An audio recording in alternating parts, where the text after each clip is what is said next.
শ্রদ্ধেয় সভাপতি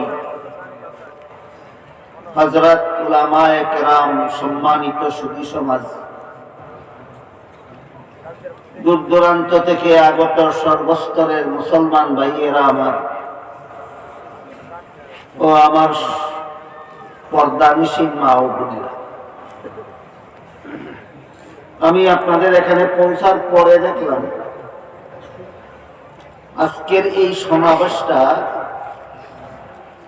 ইসলাহি মাহফিলের নামে আয়োজিত। এমন সমাবেশ যে সমাবেশে ইসলাহের আলোচনা। ইসলাহ আরবি শব্দ, দুভাবে উচ্চারিত হয়, ইসলাহ হয়, ইসলাহ। এর বাংলা অর্থ হলো সংশোধন। এই সমাবেশটা সংশোধনী আলোচনামূলক সমাবেশ, কিন্তু আমাদের বোঝা দরকার কিসের সংশোধন। আমাদের সমাজে ইসলাহি যে সমাবেশগুলি হয়, ইসলাহের নামে যে সমাবেশগুলির আয়োজন হয়, সেইগুলিতে সাধারণত আত্মার সংশোধনী বোঝানো হয়। সারমর্ম দাঁড়ালো এখানে আত্মার সংশোধনী মূলক আলোচনা। তাই আমি আপনাদের সামনে আল্লাহ পবিত্র কোরআনে আত্মার সংশোধন মূলক যত আয়াত নাযিল করেছেন, এর মধ্যে একটি আয়াত এবং হযরত রাসূল করিম সাল্লাল্লাহু আলাইহি ওয়াসাল্লাম আত্মার সংশোধন মূলক যত হাদিস উম্মতের হাতে রেখে গেছেন, তোর মধ্যে খুব ছোট্টখাটো একটি হাদিস তিলাওয়াত করেছে। মুফাসসিরিনে কেরাম তাফসীরের কিতাবে লিখেছেন, মানুষের মধ্যে, জীবিত মানুষের মধ্যে দুইটা শক্তি থাকে। একটা হলো জীবনী শক্তি, প্রাণ শক্তি, আর একটা হলো অনুভূতি শক্তি। দুইটা কিন্তু এক নয়। যে শক্তি মানুষের দেহের ভিতরে থাকলে মানুষটা জীবিত বলে গণ্য হয়, এই শক্তিটার নাম প্রাণ শক্তি। আর যে শক্তি মানুষের দেহের ভিতরে থাকলে মানুষের চেতনা জাগ্রত থাকে, এটাকে বলে চেতনা শক্তি, অনুভূতি শক্তি। ঘুমন্ত মানুষের দেহের ভিতরে প্রাণ থাকে কিন্তু চেতনা থাকে না। হাসপাতালে রোগীকে যখন অপারেশনের জন্য অচেতন করা হয়, তখন তাদের দেহের ভিতরে প্রাণ থাকে কিন্তু চেতনা থাকে না। তাহলে বোঝা গেল প্রাণ এক জিনিস আর মন, ওই চেতনা শক্তির নাম মন, মন আরেক জিনিস। কোরআনের ভাষায় প্রাণকে বলে রূহ আর মনকে বলে নফস। কোরআনের ভাষায় প্রাণকে বলে রূহ আর মনকে বলে নফস। মানুষ যখন কোন গুনার কাজে লিপ্ত হয়, তখন তার মনটা অপবিত্র হয়ে যায়। এই পবিত্রতা এবং অপবিত্রতা দুই রকম আছে। একটা হলো ইন্দ্রিয় অনুভূত অপবিত্রতা, আর একটা হলো জ্ঞান অনুভূত অপবিত্রতা। সহজে বোঝার জন্য দুটি উদাহরণ দিচ্ছি, শুনুন। একটা মানুষের মন মানসিকতা, চিন্তা, চেতনা যদি এমন থাকে যে আমি অভাবগ্রস্তদের সাহায্য করব, বিপদগ্রস্তদের সহযোগিতা করব, রোগীদের সেবা করব, সাধ্যমতো বিনা পারিশ্রমিকে আমি তাদের এই সহযোগিতাগুলি করতে চাই, তাহলে তার মন মানসিকতা এবং চিন্তা চেতনাকে অপবিত্র বলা যাবে। না পবিত্র?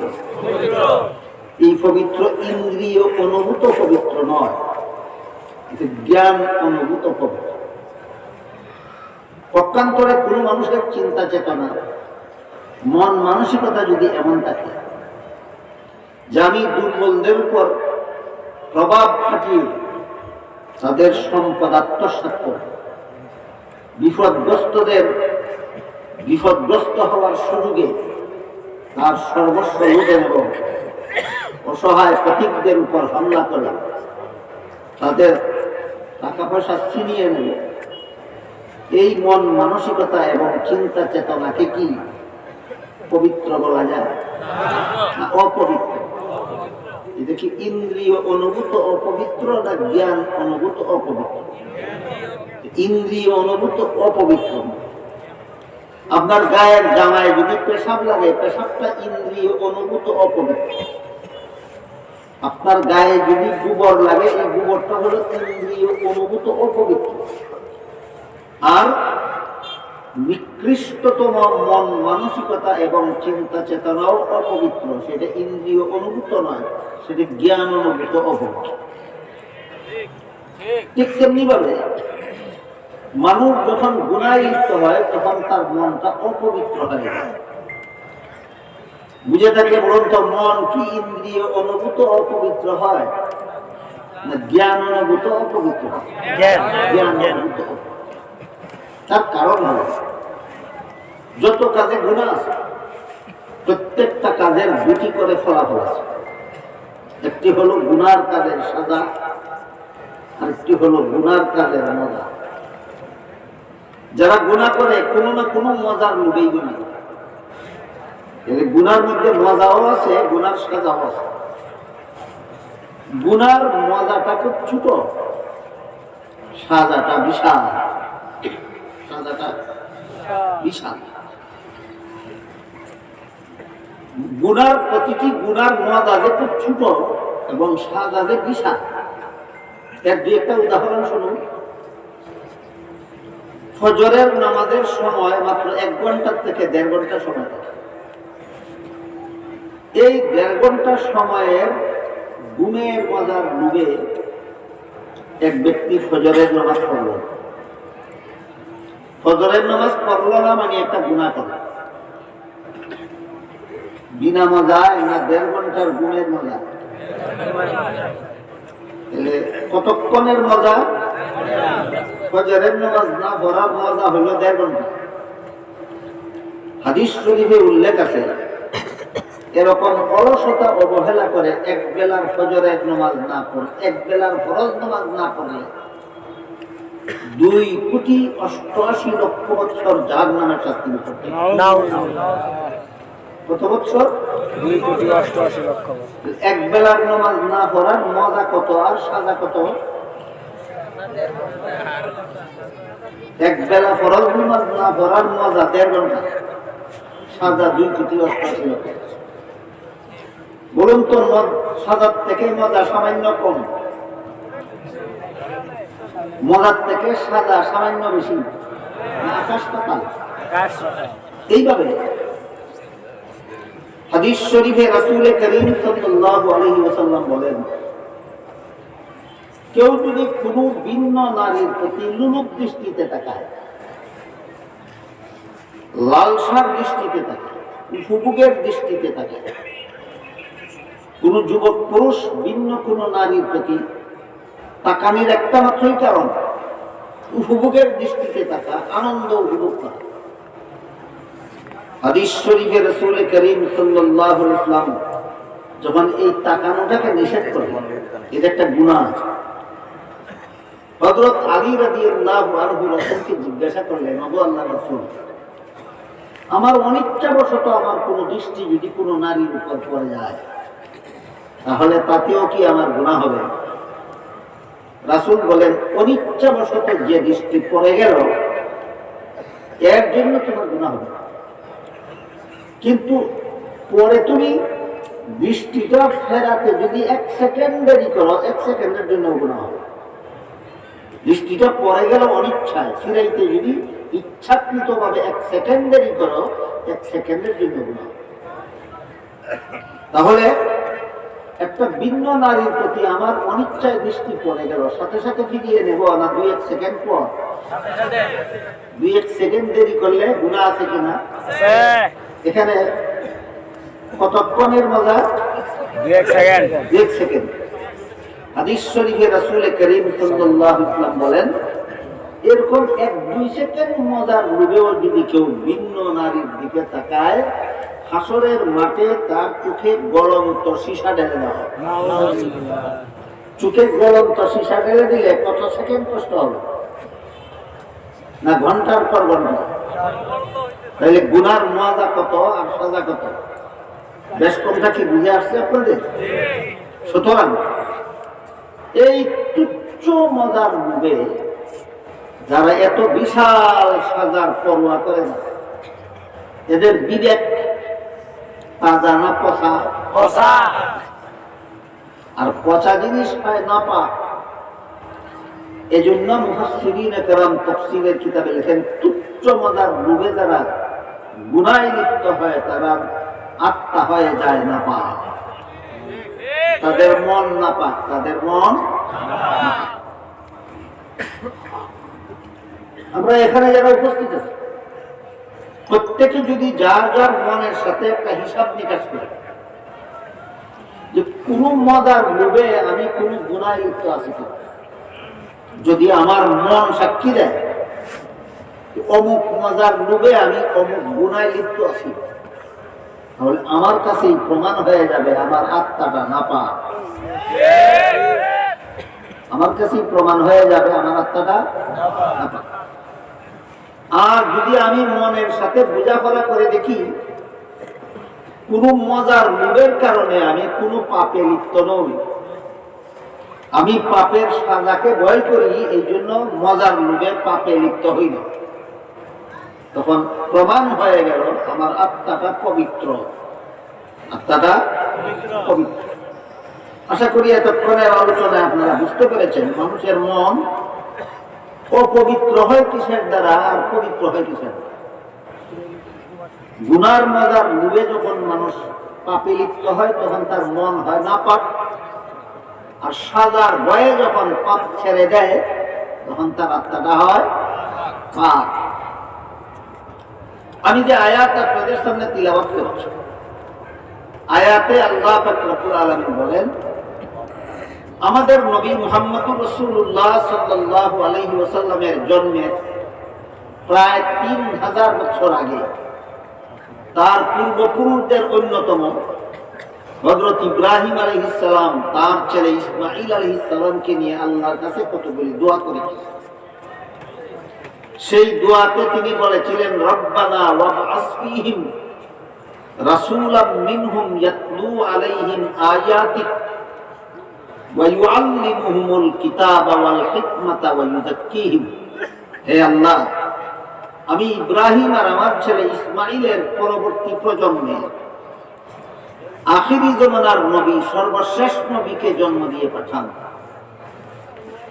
যে নবী 4 দায়িত্ব পালনের মাধ্যমে উম্মতকে হেদায়েত করবে। কত দায়িত্ব? 1 নম্বর কোরআনের সহিহ তিলাওয়াত শোনাবেন, 2 নম্বর কোরআন শিক্ষা দিবেন, 3 নম্বর হাদিস শিক্ষা দিবেন, 4 নম্বর উম্মতের আত্মা পবিত্র করে দেবেন। 4 নম্বর দায়িত্বটা কি? উম্মতের আত্মা পবিত্র করে দেবেন। যারাই গুনার মজার লোভে গুনায় লিপ্ত থাকে, এদের আত্মা থাকে অপবিত্র, এদের আত্মাকে পবিত্র করে দেবে।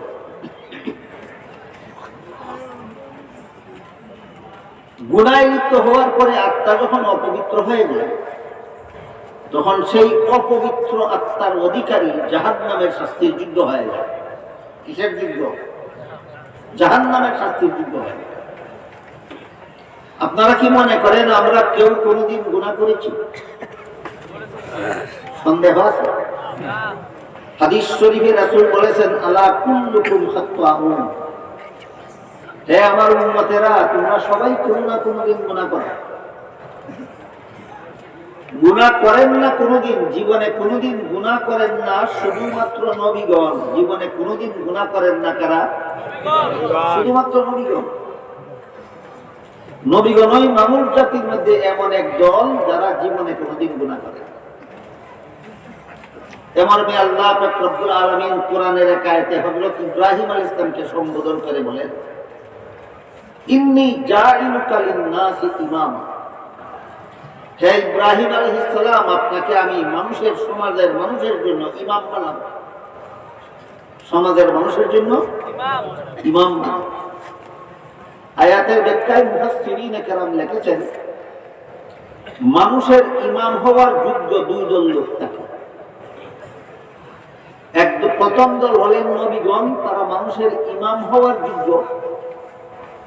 দ্বিতীয় দল হলেন আলেমগণ, তারাও মানুষের ইমাম হওয়ার যোগ্য। যারা নবী অনন, ইমাম অনন, যারা নবী অনন, আলেম অনন, তারা মানুষের ইমাম হওয়ার যোগ্য নয়। আজকের থেকে আমরা মনে রাখি, সমাজের মানুষের ইমাম হওয়ার যোগ্য হয় দুই দল, একদল নবীগণ আর দ্বিতীয় দল আলেমগণ। যারা নবীও নয়, আলেমও নয়, তারা সমাজের মানুষের ইমাম হওয়ার যোগ্য নয়। ইব্রাহিম আলাইহিস সালামকে আল্লাহ বললেন, ইন্নী জাইলুকা লিন-নাসি ইমাম, আমি আপনাকে মানুষের ইমাম বানাবো। দেখি দ্বিতীয় দলের ইমাম বানাবেন ইব্রাহিম আলাইহিস সালামকে, না প্রথম দল? অর্থাৎ আপনাকে নবী বানাবো। তখন ইব্রাহিম আলাইহিস সালাম বললেন, আমার প্রজন্মকে আপনি নবী বানান, আমার ভবিষ্যৎ সন্তানাদিদেরকে আপনি নবী বানান। আল্লাহ বলেন, লা ইয়ানালু আহদিজ জালিমিন, আপনার বংশে জন্ম হলেই নবী হতে পারবেন না। নবী হওয়ার জন্য একটি শর্ত আছে, সেটা হলো বেগুনাহ হতে হবে। নবী হওয়ার জন্য একটি শর্ত আছে, কি হতে হবে? বেগুনাহ হতে হবে। আল্লাহ ওই সমস্ত মানুষকে নবী বানান যারা অতীত জীবনে গুনাহ করেনি, আর যাদেরকে নবী বানান তারা ভবিষ্যৎ জীবনেও কোনোদিন গুনাহ করে না। নবীরা ছাড়া আমরা সবাই কোনো না কোনোদিন গুনাহ করি। তবে হাদিস শরীফে রাসূল করিম সাল্লাল্লাহু আলাইহি ওয়াসাল্লাম আরো বলেছেন, আত-তাইবু মিনাজ যামবি কামাল্লা যামবালা, গুনাহ থেকে যথারীতি তওবা করে যারা গুনাহ ছেড়ে দেয়, তাদের গুনাহ মাফ হয়ে আবারও তারা বেগুনাহে রূপান্তরিত হয়। তাহলে আমরা যারা মজার লোভে কোনো না কোনোদিন গুনাহ করেছি, আমাদের আত্মাকে অপবিত্র করেছি। এই অপবিত্র আত্মাকে পবিত্র করার একমাত্র ব্যবস্থা হলো তওবা করে গুনাহ ছেড়ে দেওয়া। অপবিত্র আত্মাকে পবিত্র করার একমাত্র ব্যবস্থা তওবা করে গুনাহ ছেড়ে দেওয়া। এর সহজ উদাহরণ, আপনার গায়ের জামায় যদি গোবর লাগে, গোবর, তাহলে জামাটা পাক থাকে না নাপাক হয়ে যায়? এই জামা গায়ে দিয়ে আর নামাজ পড়ার যোগ্য থাকে না। ঠিক তেমনি ভাবে গুনার দ্বারা মানুষের আত্মা নাপাক হয়ে যায়, তখন সেই ব্যক্তি আর জান্নাতে যাওয়ার যোগ্য থাকে না, জাহান্নামের শাস্তির যোগ্য হয়। গোবর ভরা নাপাক জামাটা কি ফেলে দেবেন, না ধুয়ে পবিত্র করার ব্যবস্থা আছে? পবিত্র পানির দ্বারা জামা ধুয়ে পবিত্র করলে এই জামাটাই আবার পাক পবিত্র হয়ে যায়, এই জামাটাই গায়ে দিয়ে আবারও নামাজ পড়া যায়। ঠিক তেমনি ভাবে গুনার দ্বারা মানুষের আত্মা নাপাক হয়ে জাহান্নামের শাস্তির যোগ্য হলেও যথারীতি তওবা করে গুনাহ ছেড়ে দিলে তার আমলনামার গুনাহ মুছে যায়, মাফ হয়ে যায়, এই লোকটা আবারও জান্নাতের যোগ্য হয়ে যায়। নাপাক জামা ধুইলে যেমন পাক হয়ে নামাজ পড়ার যোগ্য হয়ে যায়, নাপাক আত্মাওয়ালা তওবা করে গুনাহ ছেড়ে দিলেও আবার জান্নাতে যাওয়ার যোগ্য হয়ে যায়। এই হলো মানুষের জীবনে তওবার মূল্য। তওবা এত বড় মূল্যবান জিনিস যে এর দ্বারা আমার অপবিত্র আত্মা পবিত্র হয়ে যায়, এর দ্বারা আমার জাহান্নামের শাস্তি মাফ হয়ে যায়, এর দ্বারা আমি আবারও জান্নাতে যাওয়ার যোগ্য হয়ে যায়। কিন্তু এই তওবার পথে মানুষের জীবনে গুনাহ থেকে তওবার পথে বাধা হইল গুনার মজার লোভ।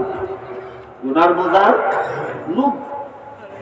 গুনার মজার রূপ যতক্ষণ পর্যন্ত অন্তরে থাকবে ততক্ষণ হয়তো তওবা করতেই পারবে না, আর না হয় একদিন তওবা করলে আরো 10 দিন সেই গুনাহ করবে, কারণ আসল জিনিস তো তার অন্তরে রয়ে গেছে। এই গুনার মজার রূপ অন্তর থেকে পরিষ্কার করার নাম ইসলাহে নফস। গুনার মজার রূপ অন্তর থেকে পরিষ্কার করার নাম ইসলাহে নফস। এটার নাম ইসলাহ, এটার নাম সংশোধন, এটার নাম আত্মশুদ্ধি, এটার নাম আত্মা পবিত্র করা।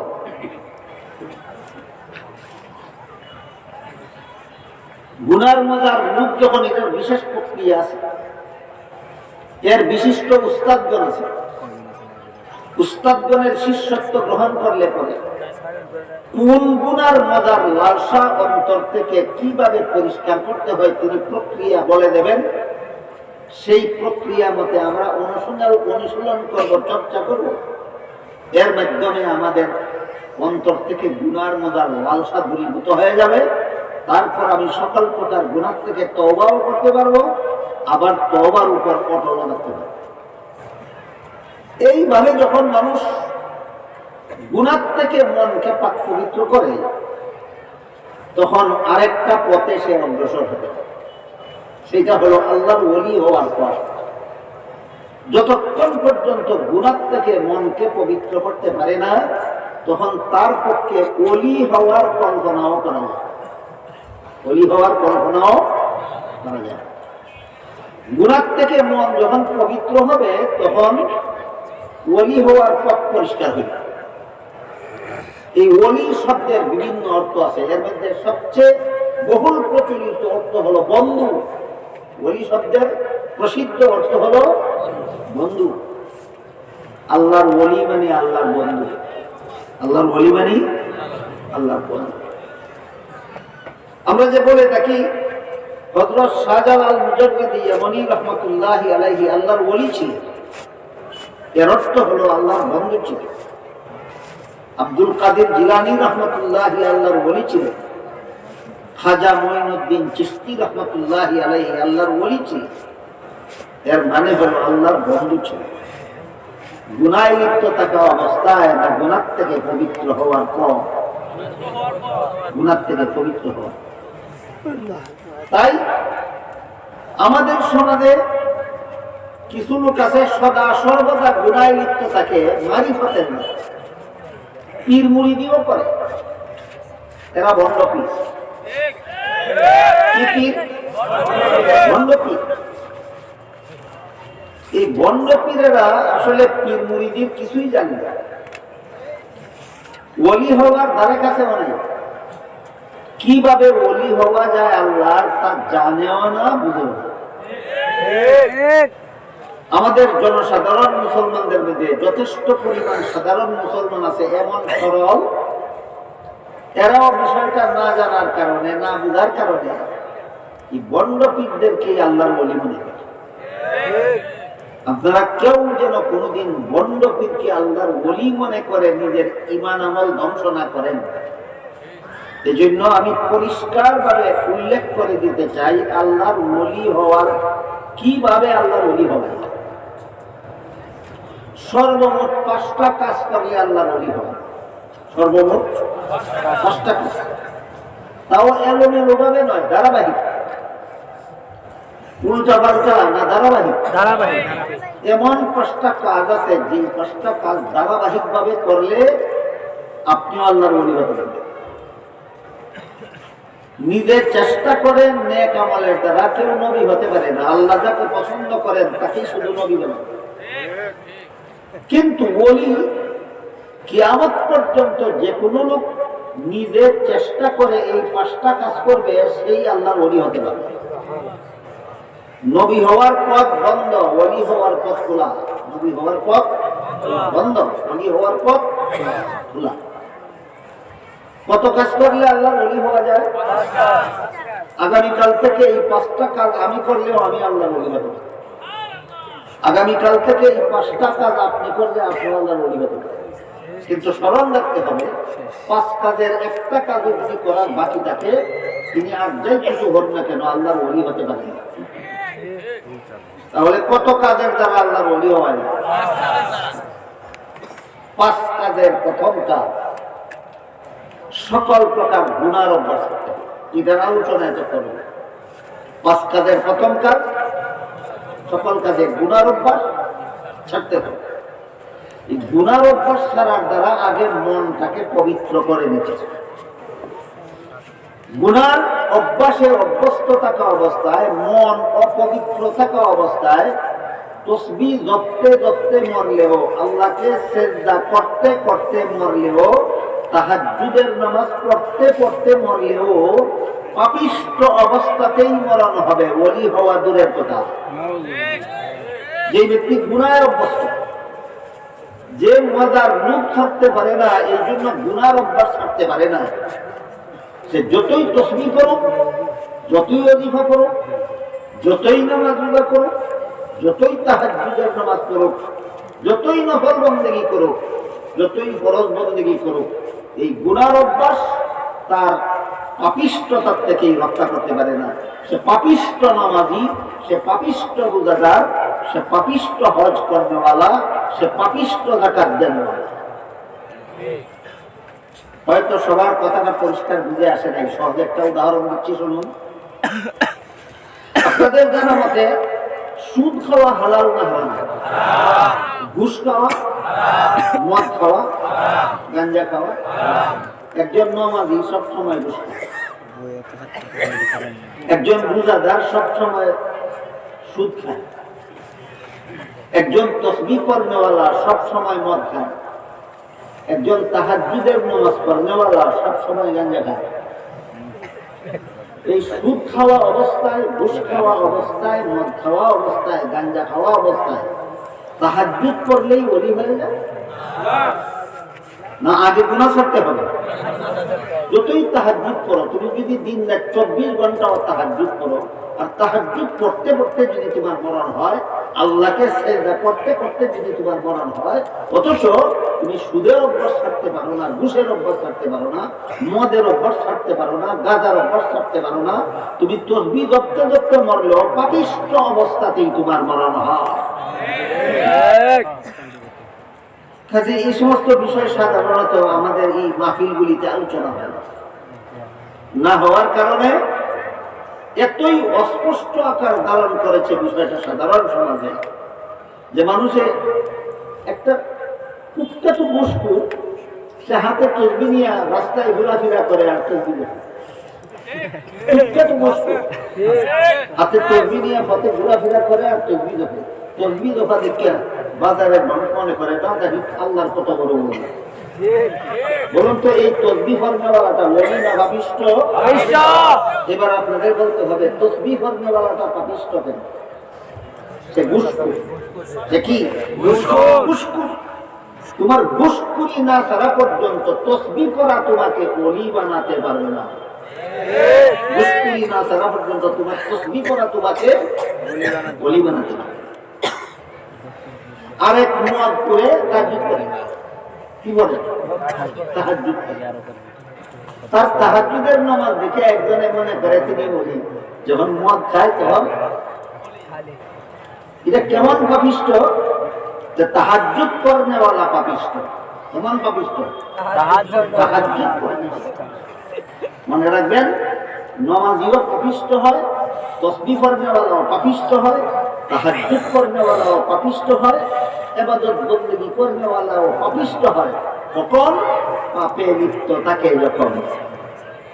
এই জন্য ওলি হওয়ার 5 কাজের প্রথম কাজ, যেই পাপ তোমাকে নামাজরত অবস্থায়ও তোমাকে তোমার আত্মা পবিত্র করতে পারে না, যে পাপ তুমি তাহাজ্জুদ নামাজ পড়া সত্ত্বেও যে পাপ তোমার আত্মা পবিত্র করতে পারে না, এই পাপের অভ্যাস ছেড়ে দেওয়া ওলি হওয়ার 5 কাজের সর্বপ্রথম কাজ।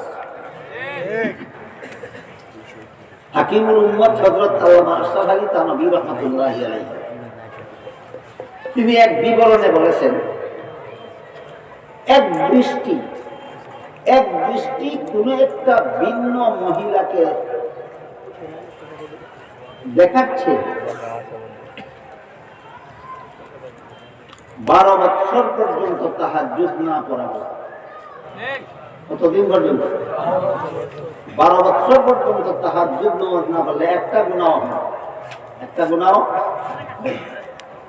একটা মহিলাকে এক নজর দেখলেই একটা গুনাহ। 12 বছর পর্যন্ত তাহাজ্জুদ নামাজ না পড়লেও আত্মা অপবিত্র হয় না। একটা মহিলাকে এক মুহূর্তের জন্য দেখলেই আত্মা অপবিত্র হয়।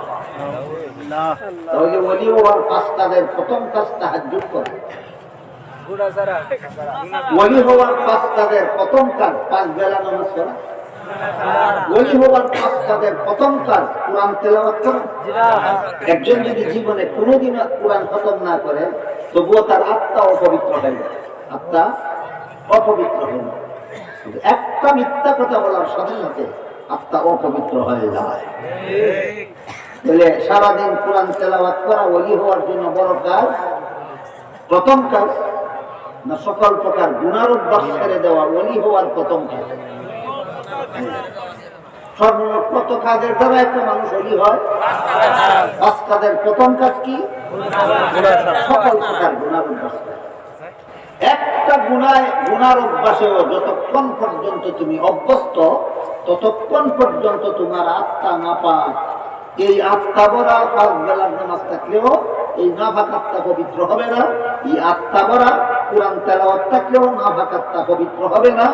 আত্মা ভরা তাহাজ্জুদের নামাজ থাকলেও এই তাহাজ্জুদের নামাজ তোমার আত্মাকে পবিত্র করতে পারবে না। আত্মা পবিত্র করার একমাত্র কাজ গুনার অভ্যাস ছেড়ে দেওয়া। বিষয়টা সহজে বোঝার জন্য আমি একটি উদাহরণ দিচ্ছি, শুনুন। একটা গ্লাস ভরা দুধ, কি ভরা? গ্লাস ভরা দুধ। কত ফুটা দুধ হবে? ধরলাম 5000 ফুটা। আপাতত কথাটা বোঝার জন্য একটা গ্লাসে কত ফুটা দুধ আছে? 5000 ফুটা। কত ফুটা?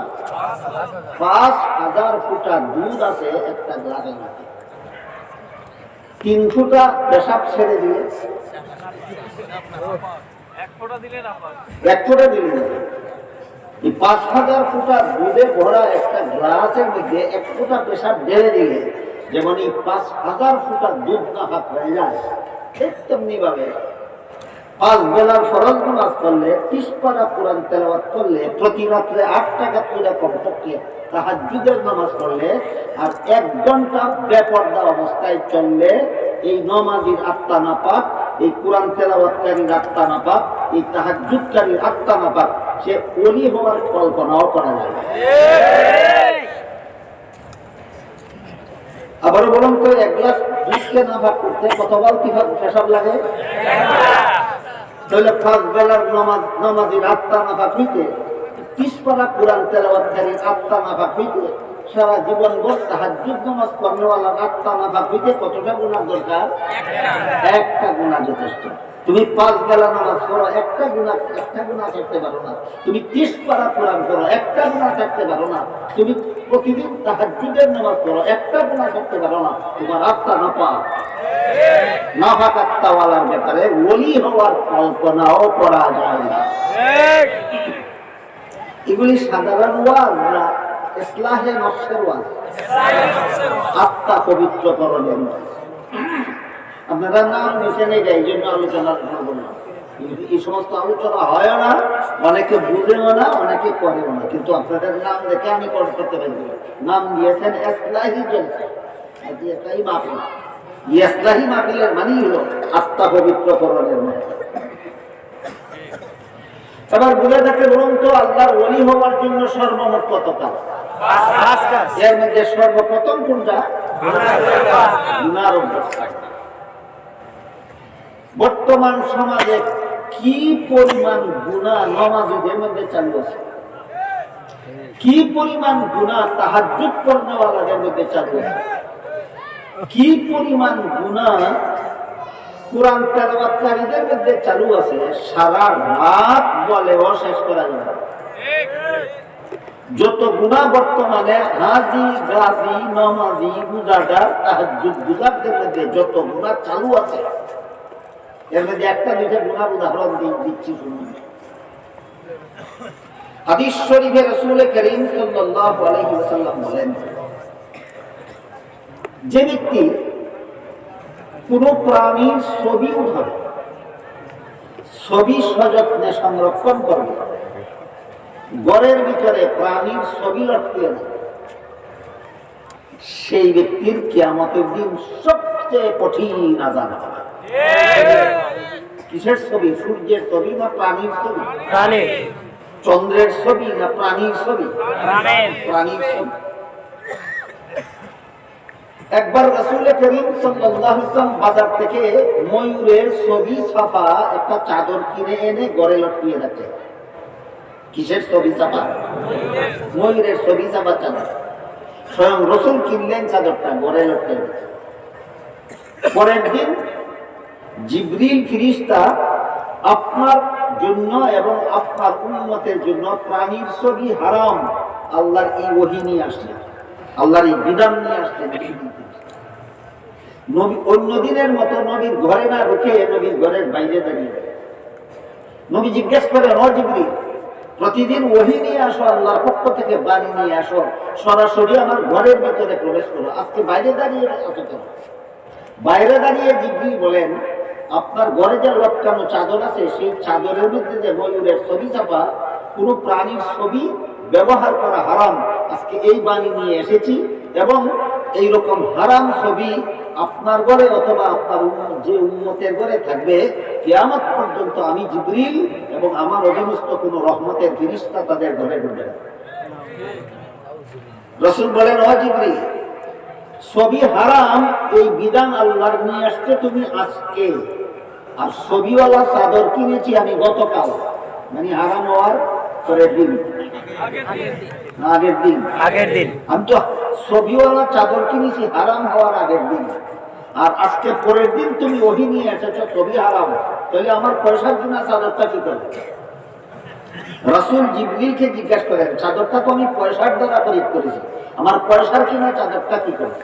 জিবরিল ঘরের বাইরে দাঁড়িয়ে বলেন, চাদরটা এমন ভাবে ছিঁড়ে টুকরা টুকরা করুন যেন প্রত্যেকটা ছবির মাথা যায় এক টুকরায় আর শরীর যায় আর এক টুকরায়।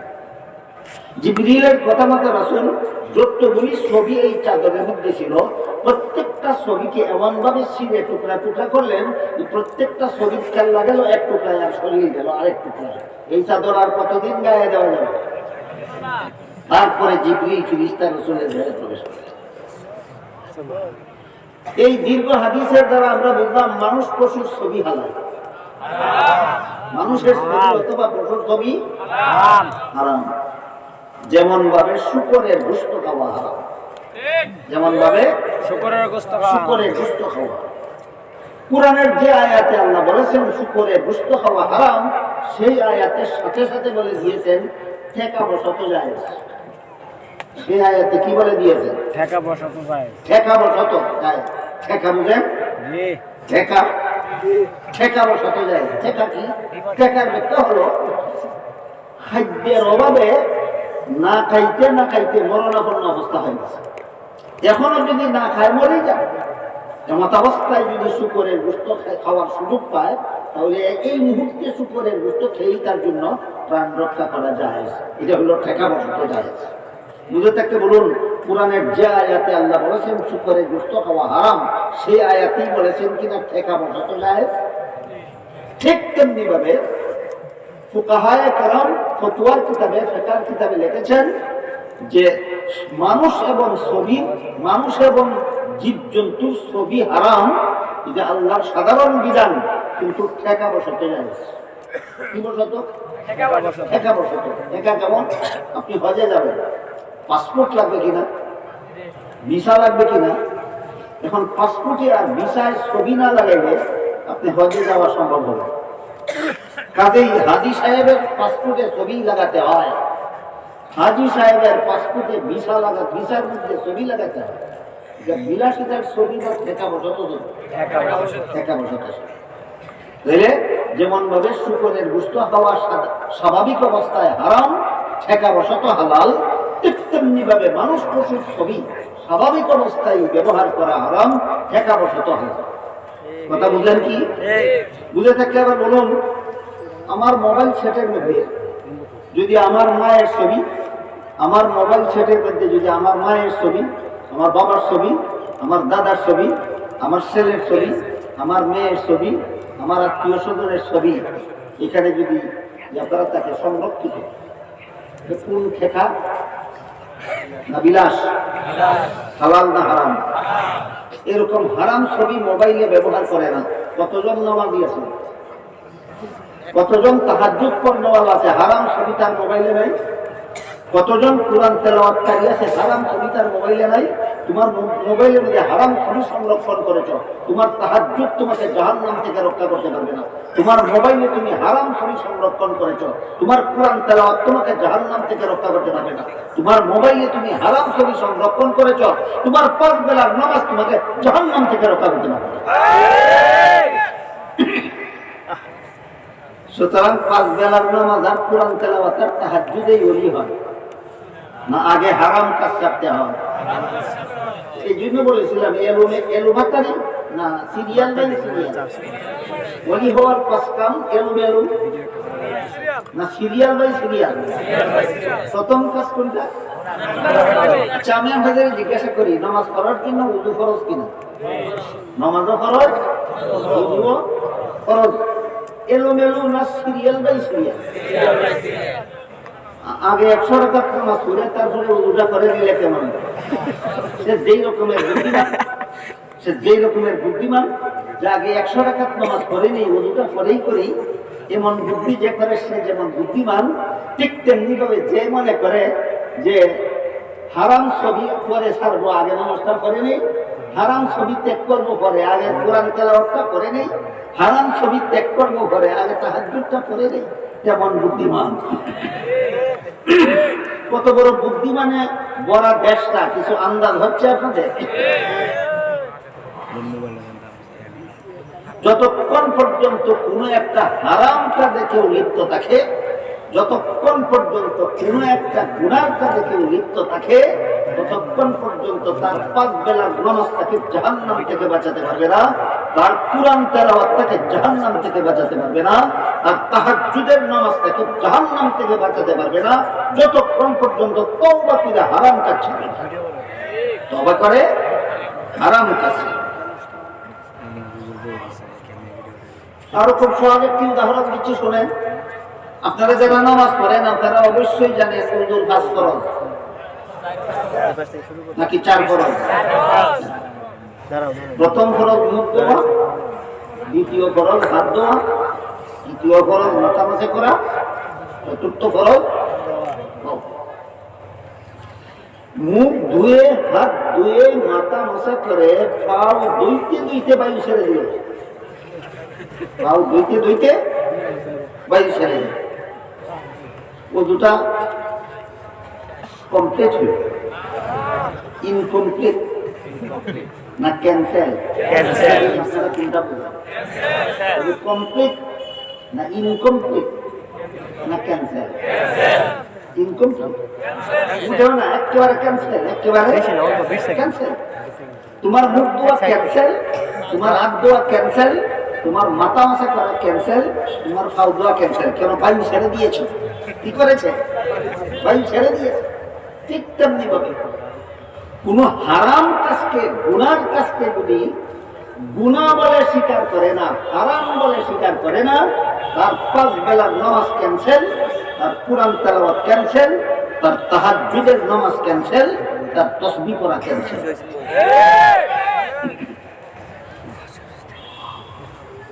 আপনারা রাজধানীর শিক্ষিত মানুষ, আমার মতো গ্রাম্যা হইলে গ্রাম্যা ভাষায় কথা। আপনারা রাজধানীর শিক্ষিত মানুষ, এই জন্য গ্রাম্যা ভাষায় বলার চেষ্টা করতেছি না। যদি গ্রাম্যা মাফিতে হইতো আর আমার মতো গ্রাম্যা মানুষ হইতে না, গ্রাম্য ভাষায় কথা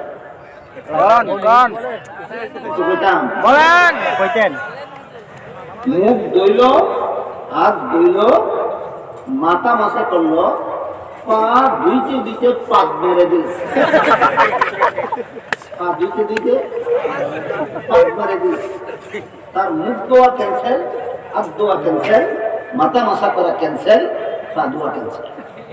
ঠিক তেমনি ভাবে একজন রেগুলার 5 বেলা নামাজ পড়তেছে, সব সময় কোরআন খতম করতেছে, সব সময় তাহাজ্জুদের নামাজ পড়তেছে, শুধু মানুষ পশুর ছবিরে হারাম মানে না, ক্যান্সেল। শুধু মানুষ পশুর ছবিরে হারাম মানে না, ফাঁদ মারছে। কি করছে? ফাঁদ মারছে।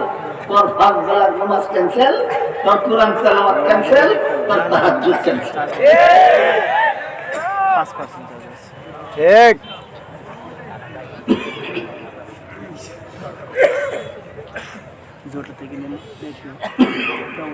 এবার বলুন তো ওলি হওয়ার কত কাজ?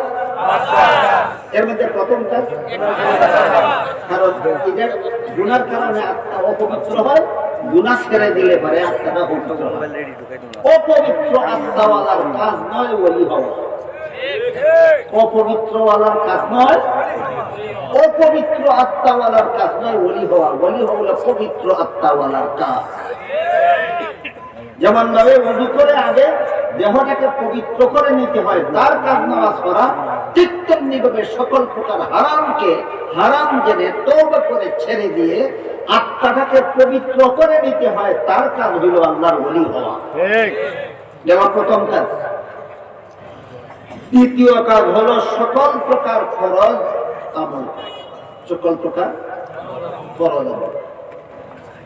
5 বেলা নামাজ পড়া যেমন ফরজ, রমজান মাসে রোজা রাখা যেমন ফরজ, ধনীদের যাকাত দেওয়া যেমন ফরজ, সামর্থ্যবানদের হজ করা যেমন ফরজ, নারীদের পর্দা করা তেমন ফরজ। নারীদের পর্দা করা তেমন ফরজ। আল্লাহ পাক রব্বুল আলামিন পরিষ্কার ভাষায় কোরআনে বলেছেন, কুল লিল মুমিনিনা ইয়াগযুদনা মিন আবসারিহিন্না ওয়া ইয়াহফাযনা ফুরুজাহুন্না ওয়ালা ইউবদিনা যিনাতাহুম।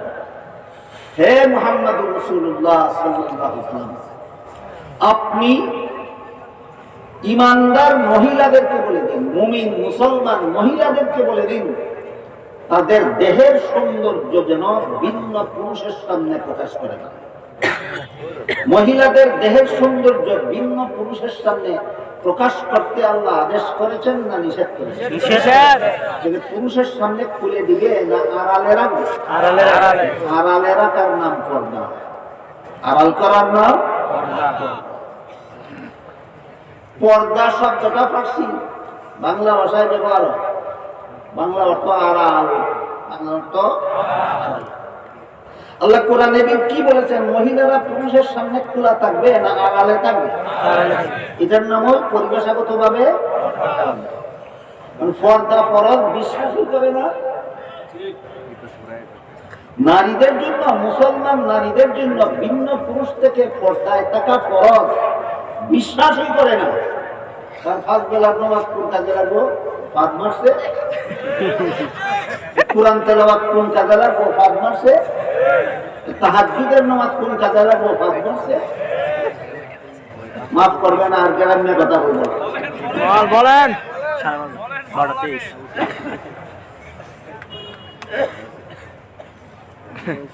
এই জন্য বলেছিলাম সিরিয়াল বাই সিরিয়াল ওলি হওয়ার কত কাজ? 5 কাজ।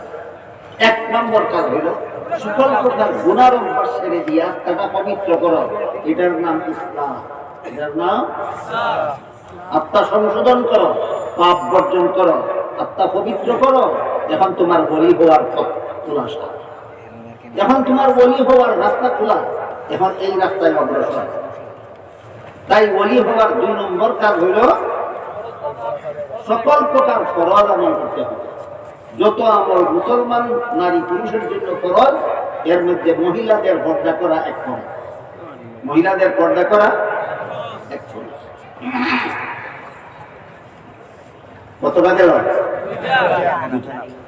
3 নম্বর হইল সকল প্রকার ওয়াজিব আমল করতে হবে। সকল প্রকার ওয়াজিব আমল করতে হবে। ওয়াজিব আমলের মধ্যে যে আমলটা ওয়াজিব অথচ মুসলমানের চিন্তা চেতনায় নাই, এটাকে ওয়াজিব। এরকম একটা আমল হইল কমপক্ষে 1 মুষ্টি পরিমাণ লম্বা দাড়ি রাখা প্রতিদিন। হানাফি মাযহাব মতে ওয়াজিব, শাফিঈ মাযহাব মতে ওয়াজিব, মালিকি মাযহাব মতে ওয়াজিব, হাম্বলি মাযহাব মতবাদ। সুন্নত বলা হয় নবীর তরিকা অর্থে, নবীর শিক্ষা দেওয়া নিয়ম পদ্ধতি হিসাবে নবীর সুন্নত বলা হয়, কিন্তু বিধানগত ভাবে এটা চারো মাযহাব মতবাদ। কাজী মুষ্টির ভিতরে যে দাড়ি কাটবে সে তাহাজ্জুদ করে ওলি হতে পারে। মুষ্টির ভিতরে যে দাড়ি কাটবে সে কোরআন তেলাওয়াত করে ওলি হতে পারে। মুষ্টির ভিতরে যে দাড়ি কাটবে সে 5 বেলার নামাজ পড়ে ওলি হতে পারে। প্রতি বছর হজ করে ওলি হতে পারবে না, কারণ তোমার ওয়াজিব লঙ্ঘন করেছো তুমি, তোমার ওলি হওয়ার দরজা তোমার বন্ধ। কত কত বিবরণ গেল। 3 নম্বর গেল। 1 নম্বর সকল প্রকার গুনার অভ্যাস ছেড়ে দেওয়া, 2 নম্বর সকল প্রকার ফরজ আমল করা, 3 নম্বর সকল প্রকার ওয়াজিব আমল করা। বাকি দিয়ে বলতে যাচ্ছিলাম যে কতগুলি গুনাহ আমাদের সমাজে চালু আছে, এগুলির গুনাই মনে করে না মানুষ। এর মধ্যে একটা হইল মানুষ পশুর ছবি বিলাসিতামূলক ভাবে ব্যবহার করা, এটা একটা হারাম কাজ, অথচ মুসলমানের ব্রেন থেকে উদাও হয়ে গেছে এটা যে হারাম। আরেকটা হলো গান বাজনা, গান হারাম, বাজনা হারাম। কতজন নমাজির মোবাইলের মধ্যে রিংটোন বাজনা সেটিং নাই? মোবাইলের মধ্যে রিংটোন বাজনা রিংটোন সেটিং করা হারাম। মোবাইলের মধ্যে বাজনা রিংটোন সেটিং করা হারাম, গেল এক হারাম। নামাজে যখন দাঁড়ায় তখন এটা সাইলেন্ট করে না, এমনি পকেটে নিয়ে মসজিদে কেন নামাজে দাঁড়ায়। তার বন্ধুয়ে জানে না সে যে নামাজে 3 বার রিং দিছে, 3 বার বাজনা বাজতো। এখন নামাজের বাইরে না নামাজের ভিতরে? ডাবল হারাম। মসজিদের ভিতরে বাজলো ডাবল হারাম। কত ডাবল? ডাবল। বাজনা 1 হারাম, নামাজে বাজানি 2 হারাম, মসজিদে বাজানি 3 হারাম। একসাথে কত হারাম? ট্রিপল হারাম। এতগুলি হারাম করে না কতজন মুসল্লি? তুমি মুসল্লি না কুসল্লি? খালি নামাজ পড়লেই মুসল্লি হয় না, মুসল্লি হইতে হইতে কুসল্লি হয়ে গেছে। তুমি আবার বলি কিসে? তোমার নামাজ তো তোমাকে জাহান্নাম থেকে বাঁচাতে পারবে না, তোমার পকেটও 3 হারাম। কত হারাম? 3 হারাম। গান হারাম, বাজনা হারাম, ছবি হারাম, ধ্যান ধারণাতেই নাই, কল্পনাতেই নাই। এই কাজগুলি যে ইসলামী শরীয়তের বিধান মতে হারাম, এটা তার খবরই নাই। সে 5 বেলার নামাজ পড়লে কি কাজ হবে? সে কোরআন তেলাওয়াত করে দিন রাত কাটাইলে কি হবে? সে সারা রাত তাহাজ্জুদ করলে কি হবে? তোমার তো হারামের খবর হয় নাই, তোমার আত্মাটাই তো না পা। আত্মাটা বুঝে থাকলে বলুন তো, আত্মা কিভাবে নামা করে? হ্যাঁ, যে কোনো গুনাহ করা মাত্রই আত্মা না পাক হয়ে যায়। এক গ্লাস দুধের মধ্যে 1 ফোঁটা পেশাব করা মাত্রই দুধটা নাপাক হইয়া যায়। ঠিক তেমনি ভাবে মুসল্লি গুনায় লিপ্ত হওয়া মাত্রই মুসল্লির আত্মা নাপাক হইয়া যায়। কোরআন তিলাওয়াতকারী গুনাহ করা মাত্রই তিলাওয়াতকারীর আত্মা নাপাক হইয়া যায়। তাহাজ্জুদ নামাজ আদায়কারী গুনাহ করা মাত্রই আত্মা নাপাক হইয়া যায়। এজন্য ওলি হওয়ার 5 কাজের প্রথম কাজ হলো গুনাহ ছেড়ে আগে আত্মা পবিত্র করো, আগে আত্মা ভাগ পবিত্র করো। 2 নম্বর কাজ সকল প্রকার ফরজ আদায় অভ্যাস করো। 3 নম্বর কাজ সকল প্রকার ওয়াজিব আদায় করো।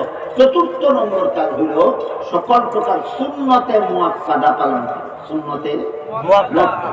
আপনারা যারা 5 বেলা নামাজ পড়েন সহজে বুঝবেন।